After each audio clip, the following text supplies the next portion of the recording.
Notre émission avec notre sujet sur ce simulateur unique au monde, le E-Way. C'est Julien Cornard qui nous en parle.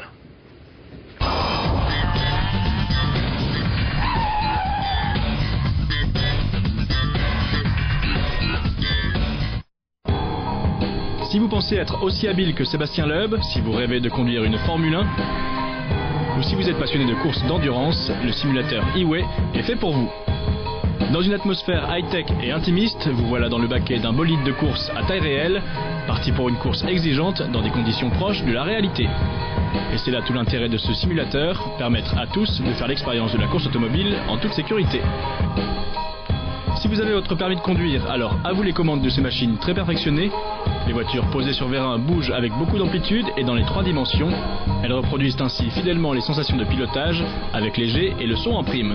Pour ne rien laisser au hasard et pour se mettre dans l'ambiance, un briefing précède la séance. Une fois le tracé en tête et le casque en place, c'est le moment d'attaquer.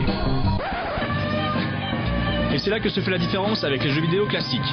Entièrement plongé dans la course avec les 3 écrans devant vous, vous devez tout gérer, la puissance, les freinages, les accélérations. Sous haute surveillance, le simulateur ne pardonne pas, le pilotage est vraiment physique et donne un aperçu de la performance des vrais pilotes qui restent plusieurs heures en course.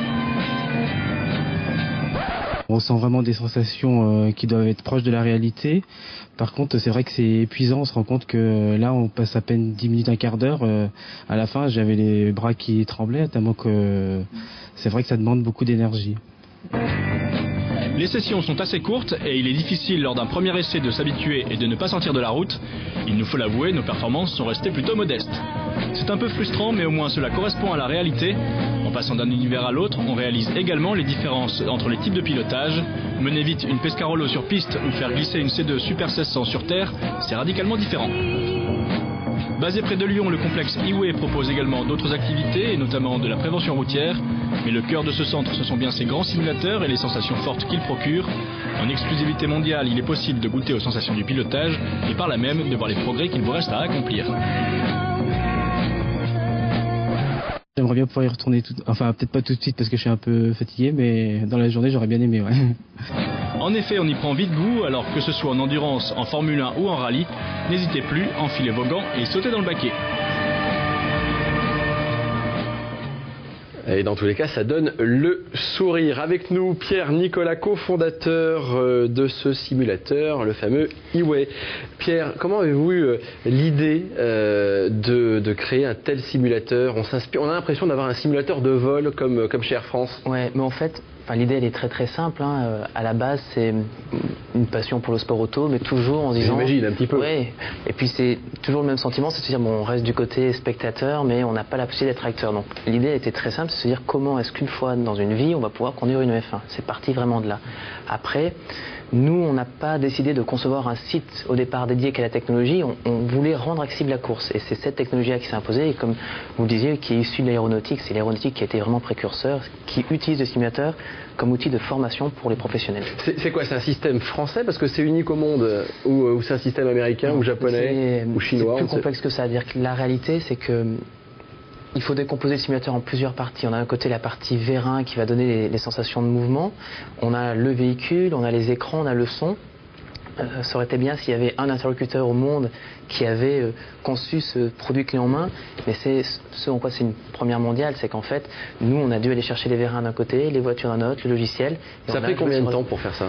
Nous, on a commencé à travailler sur le projet en juillet 2003. On a créé donc la société en début 2004. On a ouvert le 9 juin 2008. Donc ça a pris quand même plus de 4 ans. Ah oui, donc c'est du travail. C'est assez lourd. Gros travail. Au niveau de la mise au point, ça se passe comment? Ce sont des pilotes professionnels qui ont réglé les véhicules pour qu'on se rapproche des sensations de pilotage? Oui. Ce qu'il faut bien voir, c'est que quand on parle ici de simulation, nous, on a surtout, tout réside beaucoup dans la partie logicielle, notamment dans le modèle dynamique de la voiture. Les modèles dynamiques que l'on a ont bien entendu été réglés par les pilotes, mais il faut savoir qu'à la base, ce sont des modèles qu'on a récupérés directement dans les écuries. Je prends l'exemple des 6 Pescarolo que l'on a. Ce sont les modèles dynamiques. Ce sont de vrais Pesca. Exactement. Nous, c'est un partenariat avec Henri Pescarolo. Les voitures qui sont là sont directement tirées des moules. Les pneumatiques qu'on a là réellement sont des pneumatiques qui ont roulé il y a 2 ans. Donc voilà, c'est réellement de vraies voitures. Les Formule 1, la même chose. Bon, les C2, oui, ça c'est plus facile à obtenir qu'une Pesca ou qu'une F1. Mais c'est exactement la même chose. C'est la même chose. Du réel. Alors, on l'a vu, un participant, il est ressorti crevé. Et tous ceux qui essayent, qui n'ont pas l'habitude, se disent c'est épuisant, c'est physique. C'est vraiment ça la grande différence quand on parle de simulation. Bon, simulation, ça veut un peu tout et rien dire. Là, on est dans une simulation qui, à la base, est un outil professionnel, qui est utilisé pour, comme j'ai expliqué, par l'aéronautique ou par les constructeurs auto maintenant, mais toujours dans une vocation plus de formation pour comprendre comment ça fonctionne. Là, on est dans un simulateur de F1, donc on est dans des situations, dans un environnement qui est celui d'une F1 ou d'une voiture de rallye, donc l'impact physique est le même. Alors, ce qu'il faut bien comprendre, c'est que ce n'est pas un film qu'on déroule devant vous, donc vous êtes maître du véhicule. C'est vous qui roulez, c'est-à-dire que vous décidez de rouler à 300, vous roulez à 300, vous décidez de rouler à 100, vous roulez à 100. Donc, on peut aussi gérer sa dépense physique, mais très clairement, vous faites une course pour vous plein pot, vous allez ressortir réellement fatigué. Mais c'est aussi la réalité de ces disciplines qui ne sont pas du tout faciles physiquement. Est-ce que vous avez des pilotes qui viennent s'entraîner, par exemple, quand c'est une sorte de trêve, où ils n'ont pas forcément les vrais véhicules à disposition, et pas forcément un circuit également à disposition? Est-ce qu'il y en a certains qui viennent se faire un petit peu la main ou s'entraîner? Alors, nous aujourd'hui, vraiment... Les pilotes, comme les non-pilotes, sont venus pour découvrir. Nous, on a eu beaucoup de pilotes qui sont passés, mais plus dans une dynamique au départ de curiosité. Donc, on a eu Nicolas Post, Henri Pescarolo, Bruno Sabi, Sébastien Ogier, Yvon Muller. Voilà, les pilotes qui sont passés dans le centre. Des pilotes confirmés en plus. Qui sont venus.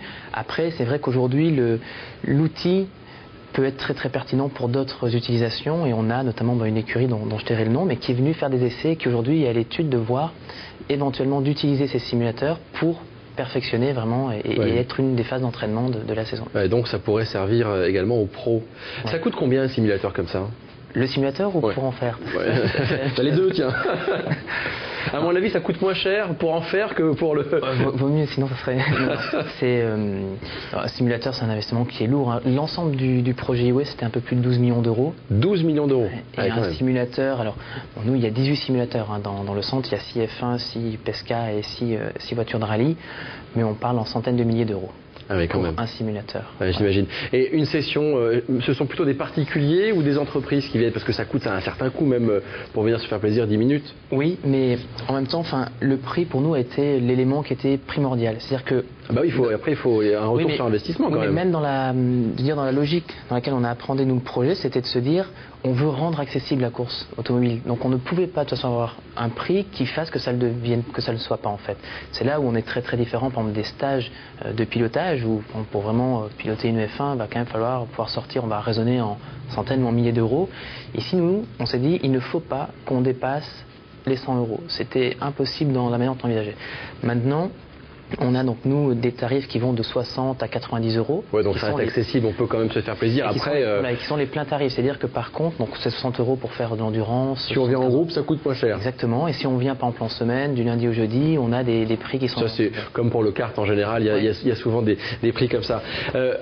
Un petit reproche, il paraît qu'il y a peu de circuits et une qualité d'image qui peut être un petit peu moins bonne au niveau de la définition que les derniers jeux vidéo sur les grandes consoles de jeux, notamment japonaises. Alors au niveau du nombre de circuits, on en a 9 au total, il y en a 3 dans chacune des disciplines. Sur la partie qualité image, il y a deux choses. La première, c'est que on n'est pas du tout dans le monde du jeu vidéo. C'est-à-dire que la conception globale du simulateur, c'est vrai que si on prend comme référence le jeu vidéo, où là vous allez vraiment avoir quelque chose qui est dédié que à ça, qu'au visuel, nous on est dans une dynamique qui est de se dire qu'il faut qu'on soit le plus proche de la réalité, mais surtout ce qui est... C'est les sensations. Voilà, les sensations. Avant tout. C'est pas du graphisme. Le graphisme il y est. Ça joue, Maintenant... à l'inverse, j'ai envie de dire, ce que on a, même si on n'est pas forcément des adeptes de jeux vidéo, mais on a été amené à jouer. Vous allez sur le circuit des 24 heures du Mans, je peux vous assurer qu'il ne fait pas toujours au ciel bleu, c'est parfait, tout est très lumineux. À l'inverse d'un jeu vidéo où tout va être très beau, nous on s'est dit non, attendez, la réalité, on y allait plusieurs fois au Mans, voir comment ça se passe. Et on a voulu respecter quelque chose qui nous semblait réaliste en termes de visuellement plus que d'enjoliver tout.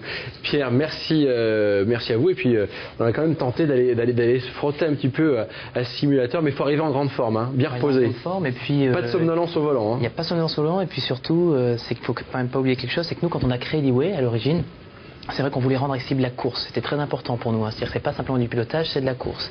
Mais on a surtout toujours eu vocation à apporter des innovations. Et il faut savoir que là, il y a une petite rumeur qui court à l'Iway depuis quelques temps. Je ne sais pas si vous en êtes informé. Dites-nous tout. Il s'avère que, si vous allez maintenant sur notre site, il y a un décompte qui tourne et que le 1er juillet, en fait... Alors, il y a un événement qui couvre. Il y a un très très gros événement qui couvre. C'est quelque chose que nous, on prépare maintenant depuis 9 mois en interne. Que personne ne sait. Alors c'est secret ou c'est pas secret? Parce que là, vous nous faites saliver, mais vous nous le dites, on n'a pas d'infos pour l'instant. Je vais vous expliquer ce qu'on va faire le 1er juillet. En fait, en 2 mots, on va tout simplement lancer ce qui va être le plus grand championnat de course automobile au monde, puisqu'à partir du 1er juillet midi, pendant 1 an, toutes les personnes qui vont venir à l'Iway vont faire leurs courses. Ah, ce sera le meilleur temps. Voilà, ça va pas être le meilleur temps. Nous, on parle en termes de distance parcourue, puisque tout le monde court le même temps, mais pendant 1 an, toutes les sessions que vous allez faire vont être enregistrées. Et à la fin de l'année, on va retenir les 400 meilleurs pilotes de l'Iway qui vont s'affronter pendant un week-end final. Donc il y aura un grand championnat. Il va y avoir un très très grand championnat. Ça va être une fête, quoi, ça va faire plaisir. Oui, surtout, ce qu'il y a, c'est que ça va durer 1 an. Donc c'est vraiment un championnat d'ampleur. C'est-à-dire que ça nécessite 365 jours dans l'année d'être opérationnel sur des grands prix qui s'enchaînent toutes les 20 minutes. Et avec un gros enjeu quand même à la fin pour le vainqueur. Bon, en gros, quel est le prix pour le vainqueur? Le vainqueur repartira au volant d'un Porsche Cayman.